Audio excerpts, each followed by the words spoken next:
10 লাখ টাকার আপনি অ্যাডভান্স পেয়েছিলেন 2 লাখ টাকা আর বাকি 8 লাখ টাকা। Please ma'am.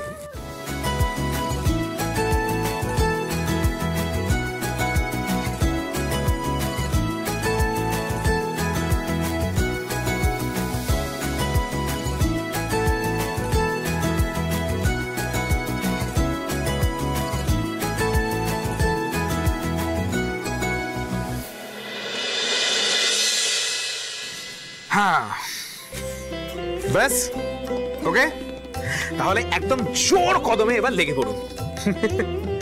দেখুন, অফিস থেকে আমি বা আমার অন্য যারা টিমের রয়েছে আর কি, তারা আপনাকে নিয়মিত কখন কতটা পরিমাণ সার লাগবে, কেমন কি অর্ডার লাগবে, কখন আপনাকে ডেলিভারি করতে হবে, সেই সবটা জানিয়ে দেবে। ওকে, অল দ্য বেস্ট।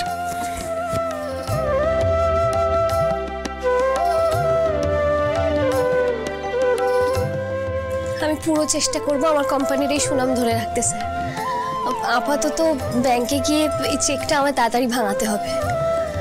আমার তো আসল কাজটাই এখনো বাকি। যাই হোক, আজ তাহলে আসি।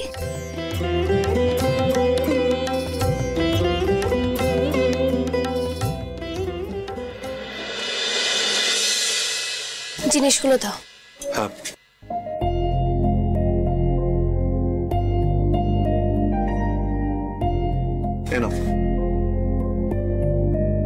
বানিদি, সুলেখা, পুষ্প, এই নাও তোমাদের জিনিসগুলো নিয়ে নাও তো, দেখে নাও, ধরো।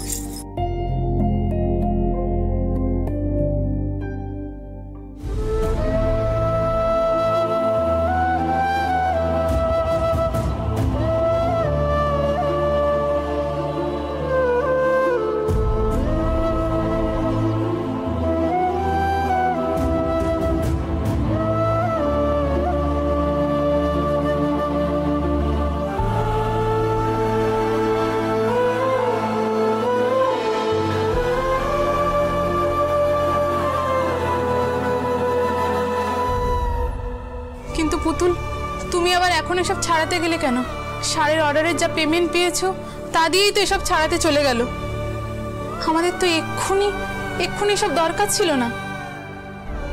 পুতুল দি, তুমি আমাদের উপর রাগ করে এগুলো ফেরত দিলে জানি, কিন্তু সেদিন সিধু যখন বললো আমাদের সর্বস্ব চলে গেছে, আমরা খুব ভয় পেয়ে গিয়েছিলাম গো পুতুল দি।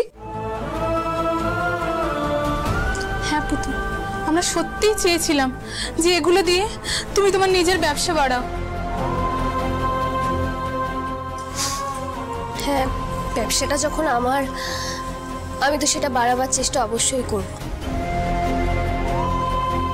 তবে কি বলো তো, এবার থেকে আমি যাই করব আমি নিজের ক্ষমতায় করব। অন্যের মূলধনের উপর ভর করে আমি আর নিজের ব্যবসা বাড়াবো না।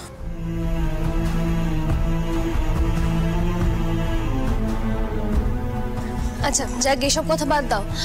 বলছি, তোমরা জিনিসগুলো সবাই ঠিকঠাক পেয়েছো তো? একবার দেখে নাও, গয়নাগাটি, নগদ টাকা সব যে যা দিয়েছিলে ঠিকঠাক পেলে? হ্যাঁ হ্যাঁ, সব পেয়েছি। যাক, নিশ্চিন্ত হলাম। যতক্ষণ না এগুলো তোমাদের ফেরত দিচ্ছিলাম আমি নিশ্চিন্ত হতে পারছিলাম না।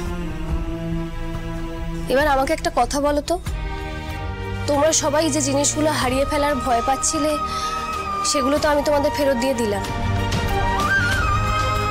কিন্তু আমি যে হারালাম সেটা তোমরা আমায় ফেরত দিতে পারবে? তোমারও কি কিছু হারিয়েছে নাকি পুতুল দি? ওমা, হারাইনি। সিধুর কথায় নেচে তোমরা সারা গ্রামের সামনে আমাকে যেভাবে অপমান করলে, তাতে আমার মান সম্মান হারাইনি বলতে চাও?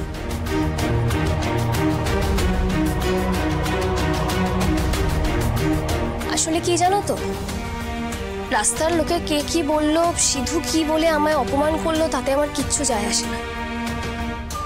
কিন্তু যাদেরকে আমি আমার আপনজন মনে করি, যাদের জন্য আমার সর্বস্ব পণ করে আমি এত ঝুঁকি নিতে পারি, তারা যদি গ্রামের সবার সামনে আমাকে চোর বলে, আমাকে অপমান করে, আমার গায়ে জুতো ছোড়ে,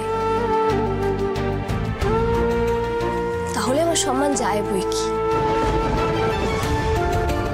এবার তোমরা বলো, আমার হারানো সম্মানটা তোমরা কিভাবে ফেরত দেবে আমার? আমি তো আমার কথা রাখলাম, কিন্তু তোমরা সেদিন আমার সাথে যে আচরণটা করেছিলে, আমাকে যে যে কথাগুলো বলেছিলে, সেগুলো ফেরত নিতে পারবে? আমাদের মস্ত বড় ভুল হয়ে গেছে পুতুল। সত্যি আমরা সিধুর কথাই নিয়ে খুব বড় ভুল করে ফেলেছি। হ্যাঁ পুতুলদি, তুমি আমাদের ক্ষমা করে দাও। আসলে কি জানো তো, আমরা গরিব তো, এইটুকু টাকা জমাতে আর কটা গয়না কিনতে আমাদের যে কত বছর লেগে যায়, এইটুকুই তো সম্বল বলো। আর যখন শুনলাম যে এইটুকুও চলে গিয়েছে, তখন আর আমাদের মাথা ঠিক রাখতে পারিনি গো। শুধু তাই নয় গো, আমি তো আমার মায়ের গয়নাটাও দিয়েছিলাম, ওটাই তো ছিল মায়ের স্মৃতি। তাই আসলে কি জানো তো পুতুল, আমাদের জীবন ওই ঘর পোড়া গরুদের মতো। তাই তো সিঁদুরে মেঘ দেখলে আমরা এত ভয় পাই, আর সেই ভয়ের কারণে আমরা সিঁদুর কথায় নেচে এত বড় ভুল করে ফেলেছি। যে মানুষটা আমাদের সবার কথা ভেবে রাত দিন পরিশ্রম করলো, আমরা তাকেই সন্দেহ করলাম। সত্যি পুতুলদি, আমরা তোমার কারখানায় কাজ করার যোগ্য নই। আমরা তোমাকে অপমান করে নিজেদের যেটুকু পাওয়ার সম্ভাবনা ছিল তাও হারিয়েছি। এরপর আমরা আর তোমার সামনে মুখ দেখাতে পারবো না গো।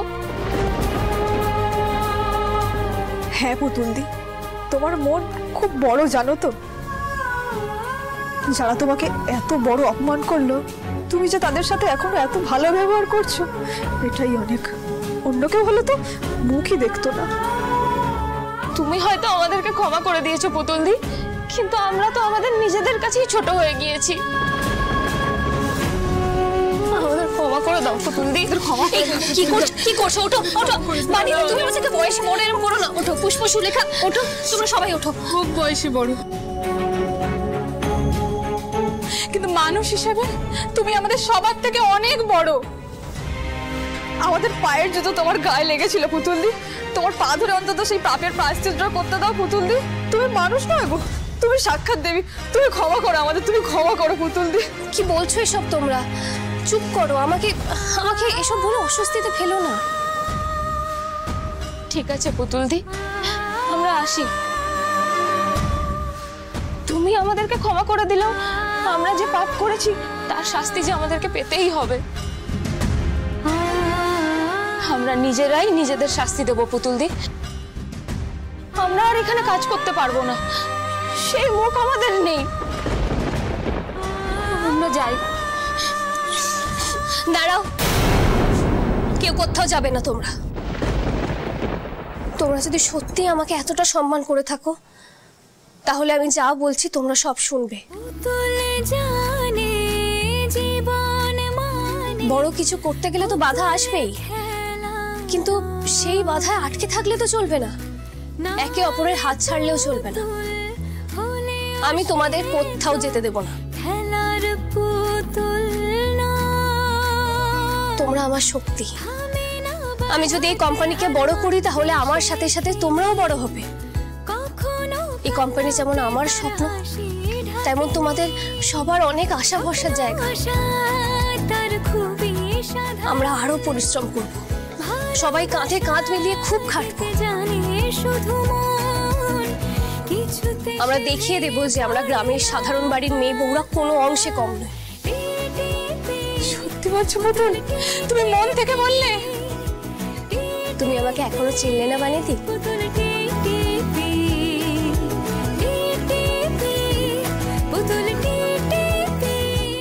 হ্যাঁ পুতুলদি, আমরা একসাথে লড়াই করব। হ্যাঁ পুতুলদি, আমরা দেখিয়ে দেবো আমরা লড়াই করব একসাথে। আর তোমাকে ছেড়ে আমরা আর কোনোদিনও যাবো না পুতুলদি, কোনোদিনও না।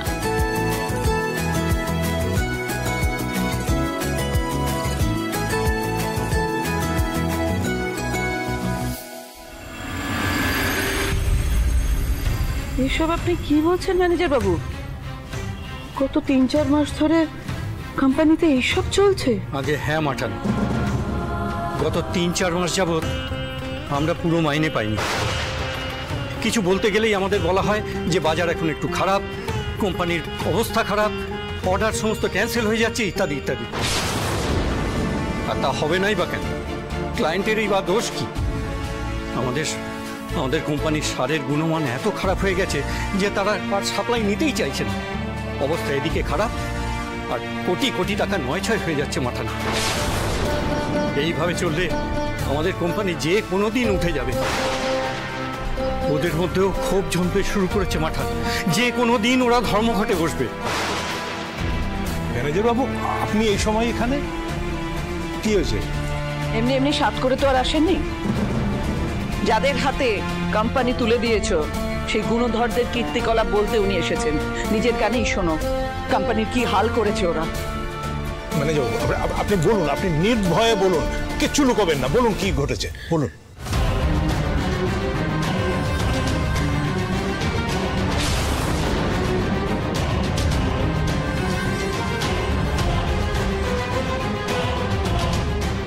অঞ্জলি, অঞ্জলি,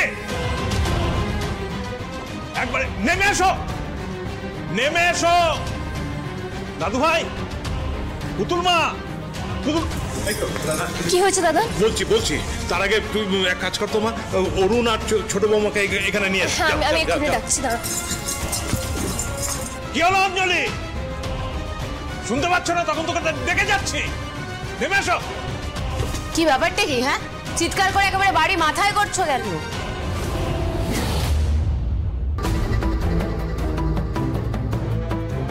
কি ব্যাপার? আপনি এখানে কি করছেন?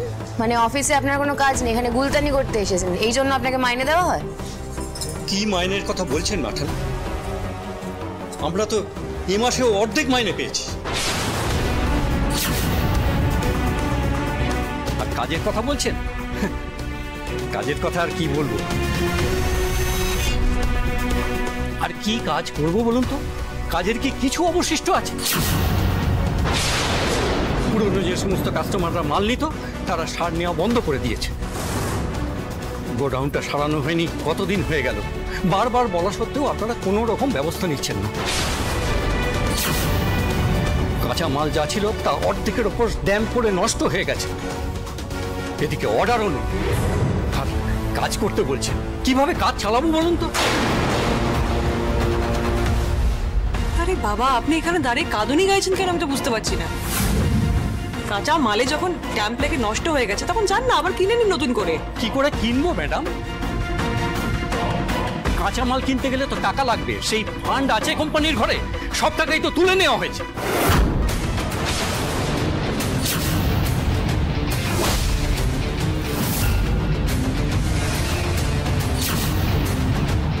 সে কি? ফান্ড নেই মানে? কোম্পানির অ্যাকাউন্টের কোটি কোটি টাকা সব শেষ হয়ে গেল কি করে? সেই কৈফিয়ত কি তোমায় দেওয়া হবে নাকি? তুমি এত কথা বলছো কেন? মুখটা বন্ধ রাখো। তুমি এই কোম্পানির কেউ নও, তাই তোমার কোনো অধিকার নেই। আমার অধিকার? আপনি জানেন না আমার কি অধিকার এই কোম্পানির? এই কোম্পানির যে কোটি কোটি টাকা, তার সিংহভাগই তো এসেছে আমার আর আমার স্বামীর হাত ধরে। মুনাফা হিসেবে কোম্পানির ঘরে ঢুকেছে। আর তার আগেও যার হাত ধরে কোম্পানি লাভের মুখ দেখেছিল তিনি হচ্ছেন মাঠান। সুতরাং কোম্পানির হিসেব চাওয়ার অধিকার তো আমাদের আছে। না, নেই। হ্যাঁ, কোম্পানির ফান্ডের যে হিসেব সেটা আমরা দেখাতে রাজি নই আর বাধ্যও নই। আর এই যে ম্যানেজার বাবু, খুব বাড় বেড়েছে না আপনার? হ্যাঁ, পায়ের জুতো হয়ে মাথায় উঠে নাচতে চাইছেন? হ্যাঁ, বেরিয়ে যান এখান থেকে। Get out. কোনো কিছু দেখাবো না, বেরিয়ে যান। যান। যাবে না।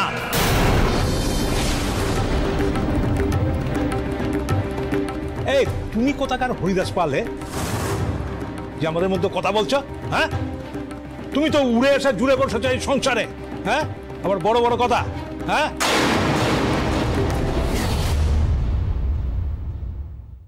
ভুলে যেও না এটা আমার কোম্পানি। হ্যাঁ, আরে তোমাদের লজ্জা করে না? হ্যাঁ, একটা ভরা সংসার, একটা লাভে চলতে থাকা কোম্পানি তোমাদের হাতে তুলে দিলাম, আর তোমরা কি করলে? আমার কোম্পানিটাকে শেষ করে দিলে, সংসারটাকে টুকরো টুকরো করে দিলে, আবার বড় বড় কথা না? হ্যাঁ, বড় বড় কথা বলছি আর বলবো। আমরা না থাকলে এই 7 বছর ধরে তোমার কোম্পানিটা কে চালাতো? তোমার নাতি আর নাত বউ মেয়ের শোকে তো কোম্পানিটা লাটে তুলে দিচ্ছিল। এমনি এমনি তো দাওনি আমাদের হাতে কোম্পানির দায়িত্ব, তাই না? আর কোম্পানির টাকাতে এতদিন তো সংসারটাও চলেছে, তখন তো কেউ একবারও জানতে আসেনি। অকৃতজ্ঞ লোক একটা। আমায় যখন দায়িত্ব দিয়েছো, আমার যেমন ইচ্ছে আমি তেমন কোম্পানি চালিয়েছি, এবং সেই কৈফিয়ত আমি এখন কাউকে দেব না। আপনি কোম্পানির দায়িত্ব নিয়ে আমাদের উদ্ধার করে দিলেও কোম্পানির কোটি কোটি টাকা কি করে শেষ হলো সেই কৈফিয়ত তো আপনাকে দিতেই হবে অঞ্জলি ম্যাডাম। ম্যানেজার বাবু, আমি জানতে চাই কোম্পানির অ্যাকাউন্ট থেকে এত টাকা বেরিয়ে গেল কি করে? ওই তো আগে যেভাবে কোম্পানি দেউলিয়া হতে বসেছিল সেইভাবেই, ওই নকল মাঠানের সময় তখন যেভাবে মিতুল আর মৈনাক টাকা তুলে নিত।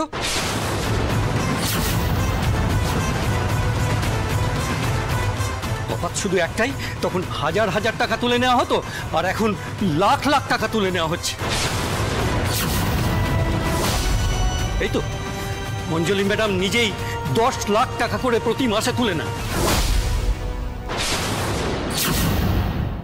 এইভাবে 25-30 লাখ টাকা কোম্পানির ফান্ড থেকে তুলে নিলে কোম্পানি চলবে কি করে বলুন তো? কোম্পানির ভাড়া শূন্য হতে তো বাধ্য। আপনার তো সাহস কম নয়। আপনি আমার নামে এখানে দাঁড়িয়ে নালিশ করছেন। আমি আজই আপনাকে কোম্পানি থেকে বের করে দেব। তার আর দরকার হবে না ম্যাডাম, আমি নিজেই এই কোম্পানি থেকে চলে যাব। আর শুধু আমি নই, অর্ধেকের বেশি লেবারও এই কোম্পানিতে আর থাকতে চায় না। আজই আমরা সবাই মিলে রেজিগনেশন দিচ্ছি। না না ম্যানেজার বাবু প্লিজ এটা করবেন না, এটা করবেন না। আপনি এই কোম্পানির গোড়াপত্তন থেকে আছেন, আপনি কোম্পানিটাকে বুকে আগলে রেখেছিলেন, আমাদের দুর্দিনে আপনি পাশে দাঁড়িয়েছেন। প্লিজ প্লিজ এটা আপনি করবেন না। দাদু ভাই তুমি আর পুতুল এখন থেকে এই কোম্পানির দায়িত্ব নেবে। না,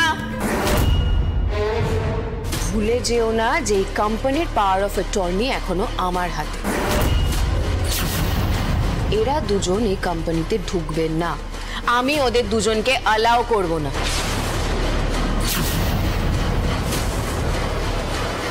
লেবার আপনি সবাই চাকরি ছেড়ে দেবে তো দেখ, কিচ্ছু যায় আসে না। রাস্তায় না ফ্যাফ্যা করে লোকজন ঘুরে বেড়াচ্ছে চাকরির জন্য, আমি নতুন রিক্রুটমেন্ট করে নেব। মৈনাক, মিতুল, অনেক কাজ আছে, নতুন স্টাফ রিক্রুট করতে হবে।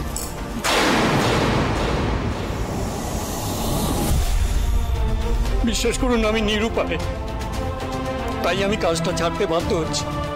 আমরা নিয়মিত মাইনে পাচ্ছি না, আমারও তো ঘর সংসার আছে, কি করে চলে বলুন তো? আমি আপনাদের কাছে কৃতজ্ঞ, আপনাদের ঋণ আমি কোনোদিন শোধ করতে পারবো। আমায় ক্ষমা করে দেবেন। আচ্ছা ঠিক আছে, বলছি যে আপনি এইভাবে ভেঙে পড়বেন না। আমি আপনাকে রিকোয়েস্ট করছি, আপনি প্লিজ চাকরি ছাড়বেন না। না বাবা, আর তা হয় না। আমি থাকতে চাইলেও এরা আমাকে বের করে দেবে। আমি যে ওদের সব কীর্তিকলাপ ফাঁস করে দিয়েছি বাবা, তাই ওরা আর আমাকে এখানে থাকতে দেবে না। কিন্তু আমিও তোমাদের সব কিছু না জানিয়ে কি করে চলে যেতাম বলো তো? আমি যে তোমাদের নুন খেয়েছি। আপনি সত্যি আমাদের খুব উপকার করলেন ম্যানেজার বাবু, কিন্তু এভাবে আপনাকে কি করে যেতে দিই? আপনার সংসারটাও তো চলতে হবে। আপনি এতদিনের লোক, একটা কিছু আয়ের ব্যবস্থা তো করতেই হবে। সেই ব্যবস্থা আমি করব মাঠা।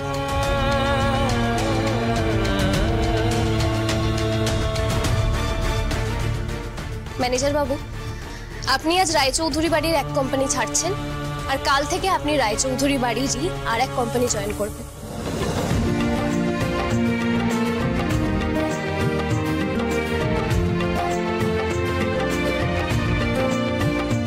পুতুল মা,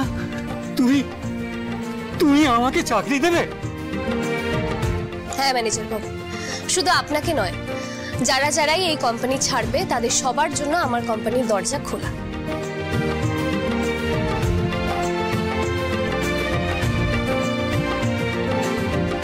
আপনাদের এত অভিজ্ঞতা, এত সততা আমি তো বিফলে যেতে দিতে পারি না।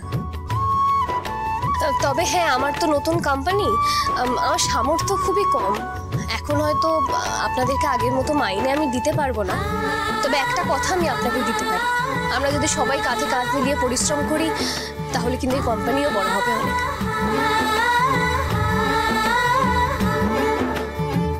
আপনি শুধু বলুন, আপনি রাজি তো? রাজি মা, রাজি। আমি তোমার কোম্পানির জন্য আমি আমার পুরো জান দিয়ে দেবো। আর শুধু আমি নই, আমি নিশ্চিত করে বলতে পারি যে এই কোম্পানির যে সমস্ত লেবাররা এখান থেকে ছেড়ে দেবে তারাও তোমার কোম্পানির জন্য একদম জান লড়িয়ে দেবে মা। ওরা যে তোমাকে খুব শ্রদ্ধা করে মা। তুমি আর ময়ূর বাবা এই কোম্পানির শ্রীবৃদ্ধি ঘটিয়েছিলে বলেই তো আমাদের মাইনে বেড়েছিল, আমাদের সংসার একটু সুখের মুখ দেখতে পেরেছিল। বেশ, তাহলে কালকেই আপনি আমাদের কোম্পানিতে আসুন, আমি ওখানেই আপনার একটা বসার ব্যবস্থা আপাতত করে দিচ্ছি। আচ্ছা আচ্ছা, তাহলে আজ আমি চলি মাঠান।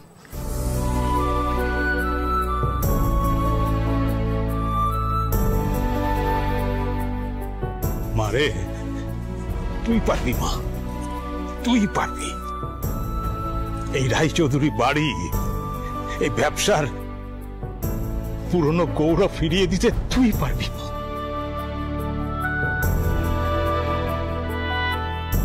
আমি তোমাকে প্রাণ ভরে আশীর্বাদ করি মা। এ তুই বড্ড ভালো কাজ করলি পুতুল মা। আমি এক সাম্রাজ্যের অবসানের সঙ্গে সঙ্গে এক সাম্রাজ্যের উত্থান চোখের সামনে দেখতে পাচ্ছি। অনেক বড় হবা, ভালো থাক। পুতুল, তুই শুধু এবারই মা লক্ষ্মী নোস, মা জগদ্ধাত্রী। দূর, তুই কি বলো না ছোট মা।